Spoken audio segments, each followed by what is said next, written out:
When I was 10, my parents and I went to visit my grandmother for spring break. My cousin also came to visit, and we decided we wanted to go to the YMCA for the day. My grandmother dropped us off and said she would come and pick us up in 4 hours. On that day, the YMCA was empty. There were a couple of adults in the exercise room, but that was it. We went to the basketball court, and after 2 hours of playing tag and shooting baskets, we were bored. I've never been the biggest fan of swimming, but this YMCA had a pretty cool pool, so we changed into our bathing suits and headed in there. The pool was empty except for the lifeguard. We played a bunch of games and swam laps, but after about an hour, there wasn't much left to do, and there was no one except us to hang out with to keep things interesting. So we decided to play a game of seeing how long we could hold our breath underwater. We stood in the shallow end near the clock on the wall so we could time ourselves. Instead of fully submerging, we just stuck our heads face down in the water. We did this a couple of times and I was winning. On our last round, I felt a tap on my shoulder. I figured it was my cousin giving up and telling me that I won, but instead, it was the lifeguard who told me to knock it off, or she was going to have to ask us to leave the pool. Since we were tired of being in the pool, we figured we would get out, get dressed, and go back to the basketball court until my grandmother picked us up. We had only an hour left anyways, and the water was freezing. As we got out, the lifeguard stopped and asked if we wanted to go into the sauna to warm up and dry off. The sign said 18 years or older, so of course, we were super excited that she allowed us to do that. She walked us to the sauna and unlocked the door. The door was glass, and the interior was made entirely out of wood. Inside, above the door, there was a clock, probably to help make sure you were not in there for an unsafe amount of time. The lifeguard stand was adjacent to the sauna, but if you looked out the door, you could clearly see it. She followed us in and went over to the thermometer encased in plastic and unlocked it so she could crank up the heat. I figured that she must have to turn it on each time, so I didn't think anything of it. Both my cousin and I were very short girls, and so we couldn't see the temperature that was printed on the thermometer knob. But I know she was turning up the heat. Then she left and shut the door behind her. I thought I saw her lock the door too, but I thought to myself, why would she lock the door when we might want to get out? I checked the clock and decided we should get out in 10 or 15 minutes. It was already plenty warm in the sauna, but now the room was blazing. It felt nice because it was so cold from the pool. After about 15 minutes, it was starting to get a little bit too hot, and my cousin agreed that we should leave so we can get dressed. I went to turn the knob on the door, but it wasn't budging. I thought maybe it was jammed, so I shook it, but it still wasn't opening, and then I let my cousin try. She couldn't get it open either. We figured the lifeguard would be back in a couple of minutes, so we sat back down and waited. The room was getting hotter now too, and I really wanted to leave. I got up and started banging on the door and shaking/twisting the knob, trying to get the lifeguard's attention. My cousin got up and joined me. We started screaming at the top of our lungs for her to let us out, but she just stared straight ahead. I don't think there's any way she couldn't have noticed or heard two little girls banging and kicking the door and screaming. Now, we had been in there for about 25 minutes. It was so hot in the sauna that it hurt to breathe. It felt like my lungs were on fire. My eyes and skin were burning. We sat back down and put our towels over our heads because they were still a little damp and it made it easier to breathe. I was so worried about my cousin as she is a couple of years younger than me. I looked at the clock and saw that we had been there for about 35 minutes. I got up and walked to the door again and saw the lifeguard still just staring straight ahead. Again, I tried to get her attention by screaming that we needed out and banging on the door as hard as I could, but still nothing.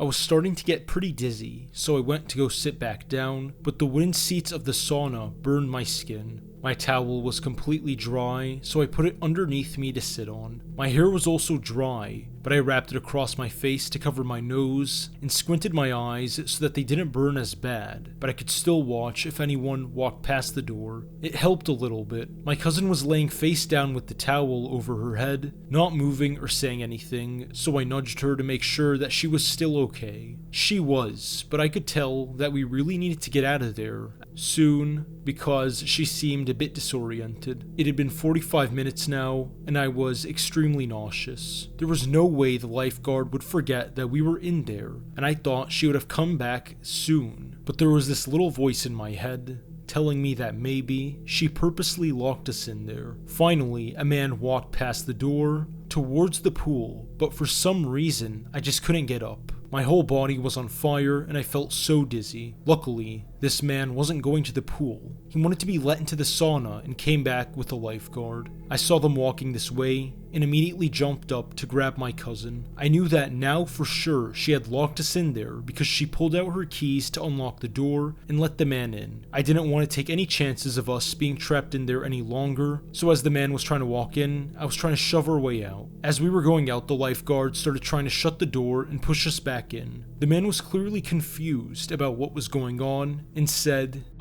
I think they want out. The lifeguard let out a sigh and opened the door fully, and we ran away as fast as we could into the changing room. We only had about 10 minutes before grandmother was supposed to pick us up.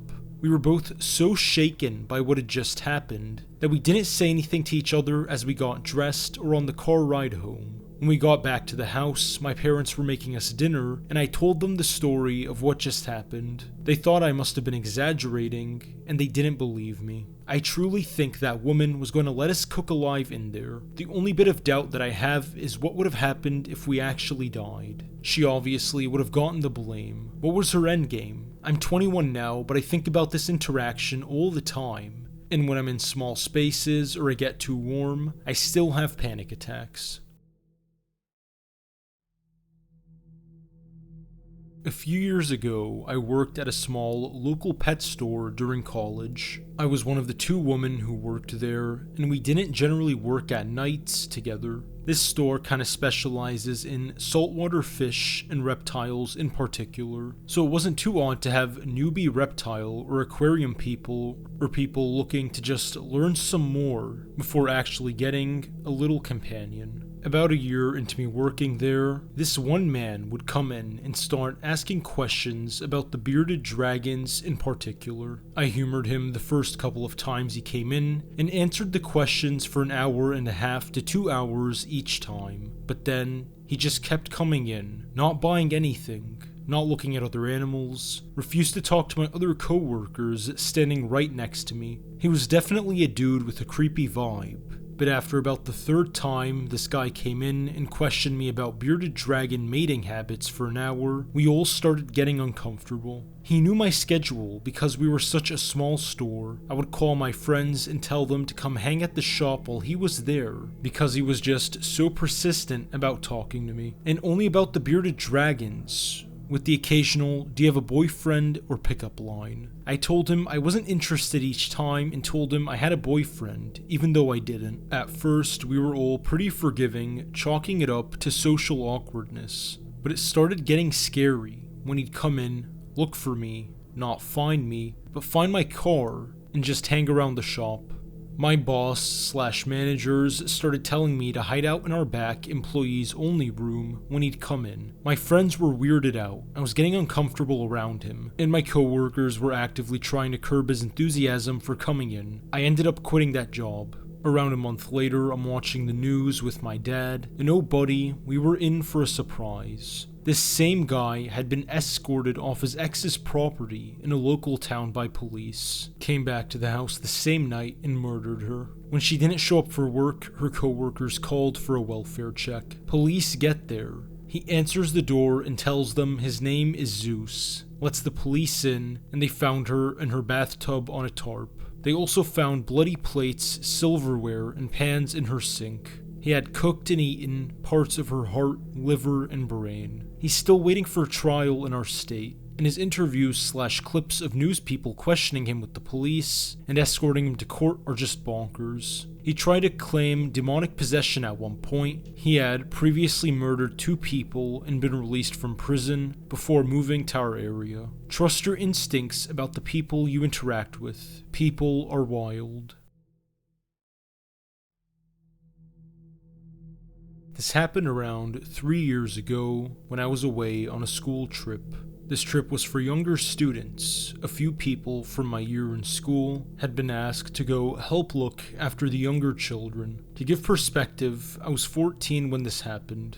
I was about 5'2", female, and probably weighed less than 100 pounds. One particular day, the children were doing an orienteering activity in the woods. Basically, using a compass to follow a trail to find your way to the end of it. It was the third day into the trip, and by this time, a group of 4 boys, who I now know all have severe behavioral problems, had taken a liking to me for whatever reason. Therefore, when the children got asked who they wanted to chaperone their group for the activity, they chose me. We started the activity, and for the first 10 minutes, the group of boys seemed to be doing what they were supposed to, and I could see the other groups from my school in front and behind us, so I thought everything was going fine. The woods that we were doing this activity in were huge. I had no experience with using a compass, and neither did the boys in the group. The boys I was looking after quickly became disinterested with the activity and started to run in random directions, climb the trees, etc. After around 40 minutes of chasing these boys in random directions through the woods that I had never been in before, I realized we were completely lost and expected to be at the finish line soon. I began to panic as I was only 14 and had been put in charge of younger children. Therefore, I knew I'd be held responsible for getting us lost. I ended up being able to scare the boys enough to make them focus and help me find a proper path, as by now, we were walking through bushes and trees and completely off any type of path.